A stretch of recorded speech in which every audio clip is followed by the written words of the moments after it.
إن الله وملائكته يصلون على النبي يا أيها الذين آمنوا صلوا عليه وسلموا تسليما اللهم صل على سيدنا ومولانا محمد وعلى آله وصحبه وبارك وسلم صلاة وسلاما عليك يا رسول الله صلاة وسلاما عليك يا حبيب الله مولاي صل وسلم دائما أبدا على حبيبك خير الخلق كلهم الحمد لله منشئ الخلق من عدمه ثم الصلاة على المختار في القدم محمد سيد الكونين والثقلين والفريقين من عرب ومن عجم أبان مولده عن طيب عنصره يا طيب مبتدأ منه ومختتم وبات إيوان كسرى وهو منصدع كشمل أصحاب كسرى غير ملتسم منزه عن شريك في محاسنه فجوهر الحسن فيه غير منقسم ثم الرضا عن نبي بكر وعن عمر وعن علي وعن عثمان ذي الكرم اللہ تبارک و تعالی جل جلالہ وعم نوالہ وعظم شانہ کی حمد و ثنا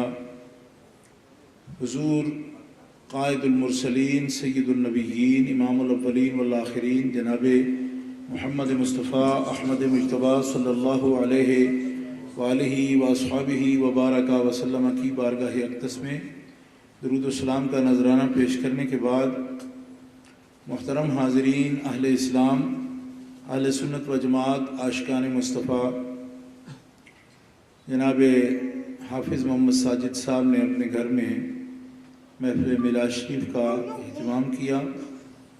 اور مولانا حافظ عبدالقادر صاحب نوشائی کے توسط سے انہوں نے مجھے آج کے پروگرام میں حاضری کے لیے حکم فرمایا۔ میں صبح ہی سے سفر پر تھا۔ آج بلیک پول میں سمندر کے کنارے میلاد شریف کا جلوس پہلی دفعہ نکالا گیا اور اس شہر میں منکرین جو ہیں کثرت کے ساتھ ہیں، انہی کی مسجد ہے، لہذا صرف ایک سید وہاں حسین شاہ صاحب یہ کوشش کر رہے تھے، تو ملک سے انہوں نے اور بھی لوگوں کو بلایا لیکن آخر بھی وہاں حاضر ہوا اور الحمدللہ کہ جلوس شریف وہاں اور جلسہ سینٹرل لائبریری بلیک پول میں، وہاں سے 4 گھنٹے ابھی پروگرام ہوا ہے چینل پر سوال و جواب کا، تو وہاں سے فارغ ہو کے سیدھا میں ابھی گھر نہیں گیا، یہاں پہ حاضر ہوا ہوں۔ تو جو بندہ بیمار بھی ہو، مجھے عرصہ 20 سال سے شوگر کا میں مریض ہوں، تو ایک محدود سی طاقت ہوتی ہے کام کرنے کی، اور یہاں کا ماحول بھی مجھے کافی بوجھل لگ رہا ہے۔ بھی لوگ علامہ ساقی صاحب قبلہ ہمارے بڑے شعلہ بیان مقرر ہیں، تو وہ بھی تھکے تھکے لگ رہے تھے مجھے، لوگ بولے نہیں ان کے ساتھ، تو سچی گل ہے کہ تھے آپ بالکل ہی کنارے تپڑے پہ ہیں۔ تو مقصد یہ ہے کہ محفل میلاد باعث برکت ہیں، جو بھی بندہ اپنے گھر میں نبی کریم علیہ السلام کا ذکر رکھتا ہے، درود شریف پڑھا جائے، تو ایک مرتبہ درود شریف پڑھا جائے تو 10 رحمتیں نازل ہوتی ہیں، اللہ تعالیٰ عطا فرماتا ہے۔ اور یہاں تو آپ کو پتہ ہے کہ میرے ملک پاکستان کے جلیل القدر جو بڑی عزت والے نعت خان ہیں، نبی کریم علیہ السلام صفت و سلام ہیں، جن کو ید طولہ حاصل ہے اور ایک عرصے سے ان کا نام ہے پوری دنیا میں، پورے پاکستان میں لوگ بڑی محبت سے ان کو بلاتے ہیں۔ قبلہ حافظ محمد حسین صاحب کا سوال تشریف فرما ہے آپ کے سامنے، اور ہمارے عزیز القدر صاحبزادہ محمد حافظ محمد کریم سلطان صاحب جو حضرت مناظر اعظم رحمۃ اللہ تعالیٰ علیہ کے ہوتے ہیں، وہ بھی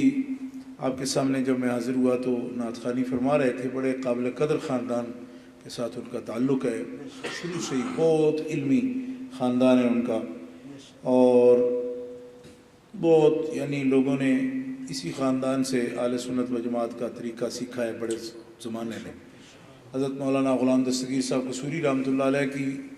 یہ لڑی میں سے ہیں، اور آپ جانتے ہیں مولانا غلام دستگیر قصوری رحمۃ اللہ وہ ہستی ہیں جنہوں نے خلیل احمد امبیٹوی کے باولپور میں دانت کھٹے کیے تھے، یعنی ان 4 دیوبندیوں سے صرف بات جو اس نے کی ہے وہ مولانا غلام دستگیر صاحب ہاشمی قصوری رحمۃ اللہ تعالیٰ علیہ، تو بڑے عظیم المرتبہ ہستی ہوئے ہیں۔ وہ مناظرہ ان کا باولپور جو ہے تقدیس الوکیل کے نام سے چھپا ہوا ہے۔ تو ان کے بعد پھر اسی خاندان میں حضرت مولانا مناظر اعظم مولانا محمد عمر چشتیوی رحمۃ اللہ تعالیٰ علیہ تھے، تو میں یہ سمجھتا ہوں کہ اللہ نے ان کو بڑا مقام دیا ہے، نعت شریف پڑھتے ہیں، لیکن محفلوں کی سستی بھی اثر انداز ہے کہ مناظر اعظم کا پوتا نعت پر اکتفا کرتا ہے، اسی وجہ سے کہ جب لوگ تقریروں پر نہیں بولتے اور بات نہیں سنتے تو پھر یار لوگوں نے مطلب یہ طریقہ بھی نکالنا پڑا کہ پھر آپ مطلب یہ ہے کہ وہ وہاں جب ایک بار قرآن و سنت کی جس جگہ پہ تھی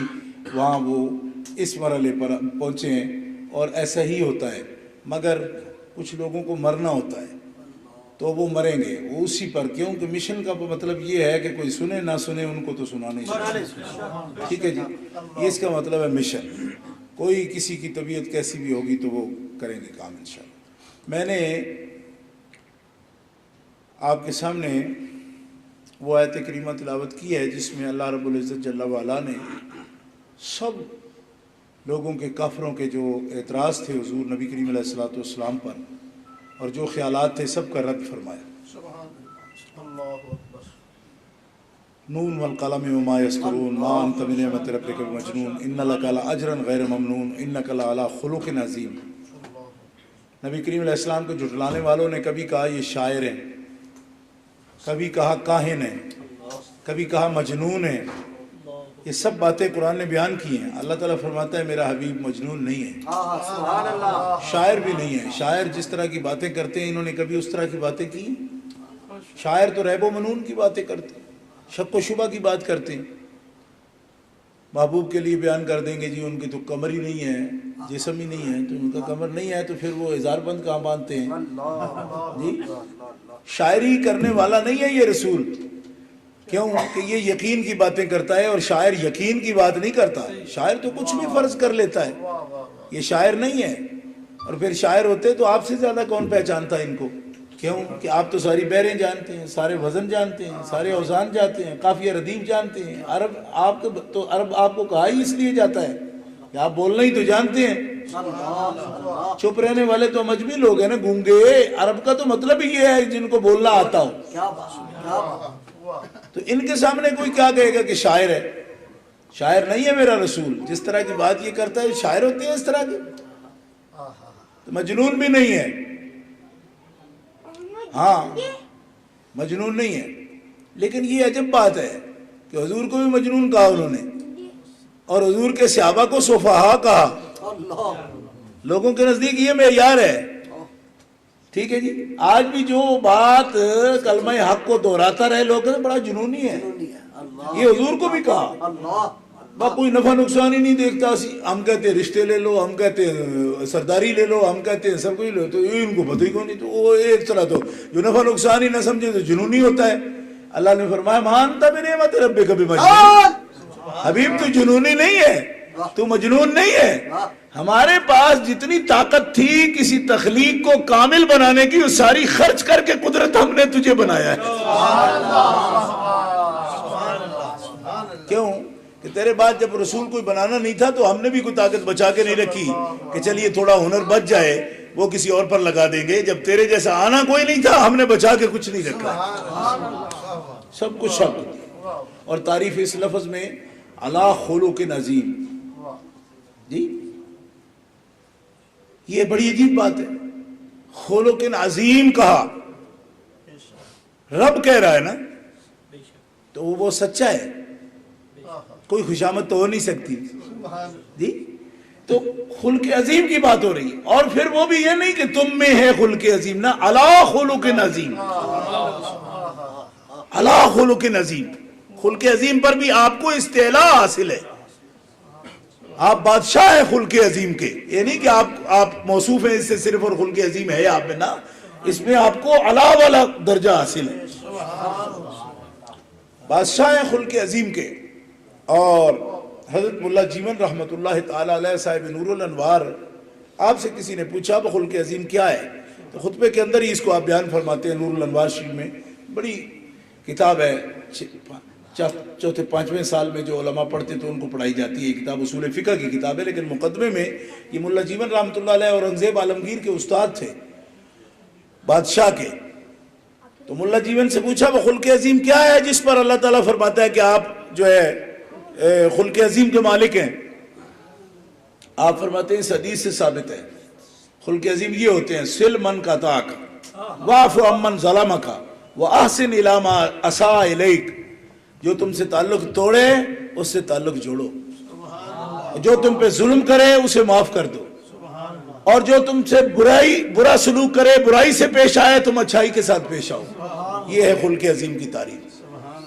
تو اللہ تعالیٰ فرماتا ہے آپ اس کے مالک ہیں. مالک ہونے کا مطلب یہ ہے کہ تکلف سے آپ اس طرح نہیں کرتے, آپ کو اتنا ملکہ حاصل ہے کہ آپ بغیر کسی دقت کے یہ سارے کام کر جاتے ہیں. یہ ہے ہمارے آقا صلی اللہ تعالیٰ علیہ وسلم, اور آپ کی جو شان ہے اس کا اظہار عملی زندگی میں آپ نے فرمایا. آپ نے کبھی بدلہ نہیں آپ لیتے تھے اور کسی کو تکلیف نہیں پہنچاتے تھے, حتیٰ کہ بہت تکلیف جس سے آپ کو پہنچی ایسے واقعات بھی ہم نے سیرت میں دیکھے ہیں. حضرت امیر حمزہ رضی اللہ تعالیٰ کے وصال کا حضور کو بڑا دکھ تھا علیہ السلام. بڑے پیارے چچا تھے سرکار کے اور صحابی تھے. نبی کریم علیہ السلام نے جب احد میں ان کو شہید کیا گیا تو سرکار دو عالم علیہ السلام کو بڑا اس کا رنج تھا آپ کی وفات کا. لیکن فتح مکہ کے موقع پر زخم تازہ تھا رسول اللہ صلی اللہ علیہ وسلم کا. تو آپ کا قاتل جب سامنے آیا تو اتفاق ایسا ہے کہ حضرت امیر حمزہ رضی اللہ تعالیٰ عنہ کی صاحبزادی جو ہے امامہ, وہ نبی کریم علیہ السلام کے بالکل ساتھ بیٹھی ہوئی تھی. چھوٹی عمر ہے ان کی. نبی کریم علیہ السلام ان کو دیکھ رہے ہیں عین اس وقت میں کہ جب حضرت امامہ بنت حمزہ آپ کے گھٹنے کے ساتھ لگ کے بیٹھی ہوئی ہیں. تو ادھر سے وہ بندہ آتا ہے جس نے امیر حمزہ کو شہید کیا ہے. وحشی اس کا نام ہے, سیرت طیبہ کی سب کتابوں میں موجود ہے. وہ اس طرح چلتا ہوا آپ کے سامنے آیا. جب سامنے آ گیا نبی کریم علیہ السلام نے حضرت امامہ کو دیکھا. ادھر حضرت مولا علی کھڑے تھے, فرمایا ادھر آؤ. حضرت مولا علی شیر خدا جب آئے فرمایا امامہ کو اٹھا کر لے جاؤ, اس کو یہاں سے الگ کر دو. عرض کیا یا رسول اللہ کیوں؟ فرمایا یہ وحشی آیا ہے, میرا خیال ہے معذرت کرے گا اور کلمہ پڑھنے آیا ہے. اس کی آنکھیں بتا رہی ہیں, اس کا چلنا بتا رہا ہے کہ مان کر آ رہا ہے. امامہ کو دیکھوں گا مجھے اس پر غضب آ جائے گا, میں غضب کی حالت میں اسے کلمہ نہیں پڑھانا چاہتا. امامہ کو لے جاؤ, میں اسے خوشی سے اسلام میں داخل کروں گا. حضرت وحشی آئے, سامنے بیٹھ گئے. نبی کریم علیہ السلام نے کلمہ پڑھایا. اتنا آپ کی طبیعت میں اللہ تبارک و تعالیٰ نے خلق عظیم, ایسا یہ خلق عظیم ہے کہ آج جیسے کہتے ہیں نا بالا دست, ایک اپر ہینڈ ہے ان کے پاس. فتح کیا ہے نا مکہ, جس کو چاہے چیر پاڑ کے رکھ دے. مگر فرمایا وحشی میں اس سے بہتر سمجھتا ہوں کہ تمہیں مار دوں یا تمہاری چیتھڑے اڑا دوں, اس سے بہتر ہے کہ تم بھی اللہ کی توحید قبول کر دائرہ اسلام میں داخل ہو جاؤ. نبی کریم علیہ السلام نے انہیں معاف فرما دیا. اور پھر یہ لطف کی بات ہے کہ اتنا فرماتے تھے کہ دیکھو وحشی میں تمہیں دیکھتا ہوں, چچا یاد آتے ہیں, تمہارے لیے نقصان کی بات ہوگی تو میری پشت کے پیچھے بیٹھا کرو. محفل جب لگے نا سامنے نہ بیٹھو, ادھر بیٹھو. حضرت وحشی اتنی تکلیف محسوس کرتے اس بات کی اور کہتے یا رسول اللہ مجھے 100 مرتبہ مارا جاتا, میں اتنی تکلیف نہ سمجھتا جتنا آپ کا رخ زیبا دیکھے بغیر میں پشت کے پیچھے بیٹھوں تو مجھے تکلیف ہوتی ہے. نبی کریم علیہ السلام نے فرمایا سامنے بیٹھ جائے, میں تمہیں اس کی بھی تکلیف نہیں دینا چاہتا, سامنے بیٹھ جائے. آپ کے اخلاق کاملہ کا یہ حال ہے. پھر نبی کریم علیہ السلام کی تعلیمات دیکھیں اہل اسلام. آپ فرماتے ہیں لا فضل لعربی علی عجمی, کسی عربی کو اجمی پر کوئی فضیلت نہیں ہے اور اجمی کو عربی پر کوئی فضیلت نہیں ہے, اور کسی کالے کو گورے پر, گورے کو کالے پر کوئی فضیلت نہیں ہے. کلکم من آدم و آدم من تراب, کہ تم تمام آدم علیہ السلام کی اولاد ہو اور آدم مٹی سے پیدا ہوئے ہیں. اب بڑے بڑے لیڈر آئے ہیں, کوئی کہتا ہے اس طرح کی بات کرتا ہے, پھر وہ ایک کلاس پیدا کرے گی, یہ بڑا بھی ہے.